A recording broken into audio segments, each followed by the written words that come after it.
Hyvät ystävät, meistä jokaisen arki on ollut viime vuosina myllerryksessä. Kohtaamme haasteita niin elämisen kustannuksissa, koulujen työssä kuin hyvän hoivan takaamisessakin. Näiden ratkaiseminen vaatii rohkeita päätöksiä ja lämmintä sydäntä. Olen Anna-Kaisa Ikonen. Haluan rakentaa Suomea, joka välittää ihmisistä. Maata, jossa enää yhtään nuorta ei kadoteta mielenterveyshuolille tai vanhusta yksinäisyyteen.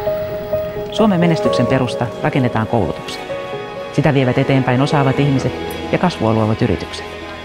Sitä ylläpitävät vastuulliset teot puhtaan luontomme, turvallisuutemme ja yhteisen taloutemme puolesta. Näiden eteen lupaan tehdä töitä. Tulevaisuuden Suomi ei synny pelkäämällä maailmaa. Se rakennetaan kuuntelemalla sydäntä ja uskomalla tulevaisuuteen.